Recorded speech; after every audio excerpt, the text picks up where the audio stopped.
الحمد لله الذي أرسل رسوله بالهدى ودين الحق ليظهره على الدين كله ولو كره المشركون. أشهد أن لا إله إلا الله وأشهد أن سيدنا محمدا عبده ورسوله. اللهم صل على سيدنا محمد وعلى آل سيدنا محمد. أيها الناس اتقوا الله حق تقاته ولا تموتن إلا وأنتم مسلمون. قال الله تعالى في كتابه الكريم: أعوذ بالله من الشيطان الرجيم. بسم الله الرحمن الرحيم. أرأيت الذي يكذب بالدين فذلك الذي يدع اليتيم ولا يحض على طعام المسكين. صدق الله العظيم وصدق رسوله النبي الكريم ونحن على ذلك من الشاهدين والشاكرين والحمد لله رب العالمين. Masyiral muslimin rahimakumullah.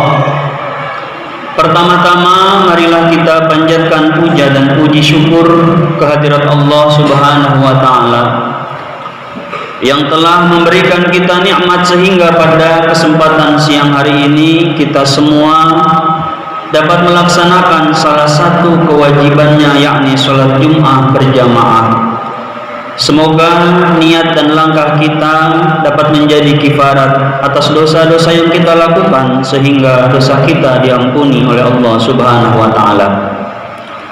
Selanjutnya salawat beserta salam semoga tercurahkan kepada junjungan alam Habibina wa syafi'ina wa maulana Muhammad sallallahu alaihi wasallam beserta kerabat, sahabat, dan semoga kita semua yang kumpul pada siang hari ini termasuk umat beliau dan mendapatkan syafaatnya kelak di yaumil qiyamah. Seperti biasa, khosib berwasiat, mari kita sama-sama meningkatkan kualitas ketakwaan kita kepada Allah Subhanahu wa taala. Takwa dalam arti kata menjalankan apa yang diperintahkan dan meninggalkan apa yang dilarang. Karena sebaik-baiknya bekal adalah takwa. Fa inna khairaz zadi taqwa. Masyiral muslimin rahimakumullah. Ada 3 golongan yang apabila kita termasuk di dalamnya maka dihisab oleh Allah dengan mudah dan akan dimasukkan ke dalam surga dengan rahmatnya. Sebagaimana sabda baginda Rasulullah SAW, salasun man kunna fihi hasabahullahu hisaban yasira wa adkhalahul jannata birahmatihi. Salah seorang sahabat bertanya, man hiya ya Rasulullah, siapakah mereka 3 golongan ini yang akan dihisab dengan mudah dan akan masuk ke dalam surga dengan rahmat-Mu?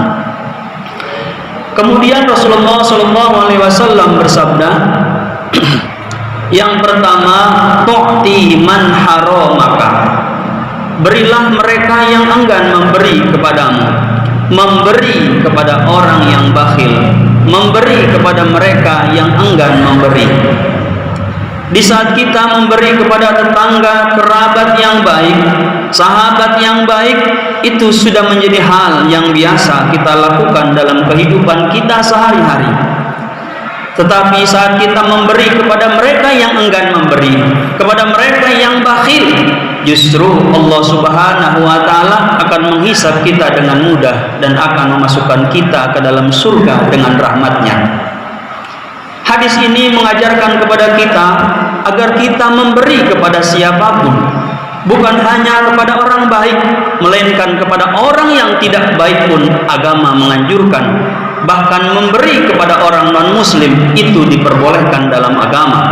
Sebagaimana dalam kitab Syarah Muhadzab Imam Nawawi mengatakan, walau tasaddaqu ala fasikin aw ala kafirin min yahudiyyin aw nasraniyin jaza wa kana al-ajru fil jumlati. Andai saja seseorang sedekah, seseorang memberi kepada orang fasik. Orang fasik ialah orang yang merusak dalam agama, baik itu pemabuk, penzudi, dan penjinak dan lain sebagainya. au ala kafirin, atau ia membeli kepada orang kafir, baik itu Yahudi, Nasrani ataupun Majusi, maka boleh dan ia mendapatkan pahala seluruhnya. Yang tidak boleh kita memberi zakat, sebagaimana dalam kitab Kifayatul Akhyar, la yajuzu daf'uz zakati li kafirin, tidak boleh memberikan zakat kepada orang-orang kafir. Saya teringat ungkapan Sayyidina Ali karramallahu wajhah, dia yang bukan saudaramu dalam iman adalah saudaramu dalam kemanusiaan. Maka saat kita memberi, jangan tanya apa agamanya, jangan tanya apa sukunya, dari mana asalnya, karena memberi adalah orang yang akan dekat dengan Allah, memberi akan dekat dengan manusia, dan orang yang memberi akan dekat dengan surga. Sedangkan Allah Subhanahu wa taala mengancam kepada mereka yang enggan memberi, yang enggan membantu orang lain dengan mendustakan agama. Sebagaimana dalam surat Al-Maun, ara'aital ladzi yukadzibu biddin, apakah kalian tahu orang yang mendustakan agama? Padzalikal ladzi yad'ul yatim, mereka yang menghardik anak yatim, wala yahuddu ala ta'amil miskin, dan enggan memberi kepada orang-orang miskin. Masyarul muslimin rahimakumullah. Yang kedua, watasilu man qata'aka, sambunglah tali silaturahmi kepada orang yang memutus tali silaturahmi kepadamu. Mari kita sambung tali silaturahmi kepada siapapun saudara kita, meskipun mereka membenci, meskipun mereka memutuskan tali silaturahmi, tapi kita upayakan sambungkan tali silaturahmi meskipun kita ada dalam perbedaan. Rasulullah Shallallahu Alaihi Wasallam mengancam bagi mereka yang memutus tali silaturahmi dengan tidak akan masuk ke dalam surga. La yadkhulul jannata qati'ur rahimin, tidak akan masuk surga orang yang memutus tali silaturahmi. Apalagi sebentar lagi kita akan masuki pesta demokrasi. Tahun 2024 akan terjadi pemilu, maka janganlah dengan sebab perbedaan kita saling bermusuhan, apalagi sesama saudara, sehingga tidak mau menyambung tali silaturahmi. Rasulullah Shallallahu Alaihi Wasallam menambahkan, la tuqati'u wa la tadabaru wa la tabaghadu, janganlah kalian memutus tali silaturahim, janganlah kalian saling benci, janganlah kalian saling bermusuhan. Wa kunu ibadallahi ikhwana, jadilah hamba-hamba Allah yang bersaudara. Masyarul muslimin rahimakumullah. Yang ketiga, wa ta'fu amman dhalamaka, maafkan mereka yang berbuat zalim kepadamu. Pemaaf adalah salah satu sifat Rasulullah Shallallahu Alaihi Wasallam. Pemaaf adalah salah satu sifat yang diperintahkan Allah dalam Al-Quran.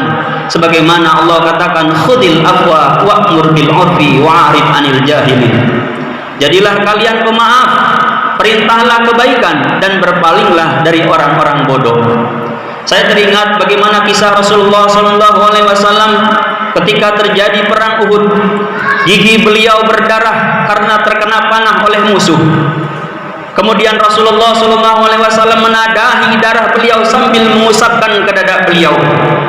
Kemudian hal ini dilihat oleh para seorang sahabat. Kemudian para sahabat memberanikan diri bertanya kepada Rasulullah SAW, ya Rasulullah, mengapa engkau lakukan ini? Kemudian Rasulullah SAW menjawab, kalian tidak mendengar apa yang malaikat penjaga gunung Uhud katakan? Andai saja kalian mendengar, niscaya kalian akan melakukan apa yang aku lakukan. Malaikat penunggu gunung Uhud ini berkata, andai saja darahmu menetes wahai Rasulullah di gunung Uhud ini, niscaya akan aku angkat gunung ini dan aku timpahkan kepada mereka. Tetapi Rasulullah SAW memiliki sifat pemaaf. Beliau memaafkan kepada siapapun, meskipun kepada musuh-musuh beliau. Lam yakun Rasulullah SAW fahishan wala la'anan wala fajiron. Tidaklah seorang Rasulullah SAW seorang pelaknat, seorang yang mencaci, seorang yang memaki, tetapi Rasulullah SAW diutus untuk menjadi rahmat bagi seluruh alam. Masyarul muslimin rahimakumullah. Semoga khutbah singkat ini bermanfaat, bisa kita amalkan sehingga kita semua dihisab oleh Allah dengan mudah dan akan dimasukkan ke dalam surga. Barakallahu li wa lakum fil Qur'anil azim wa nafa'ani wa iyyakum bil ayati dzikril hakim.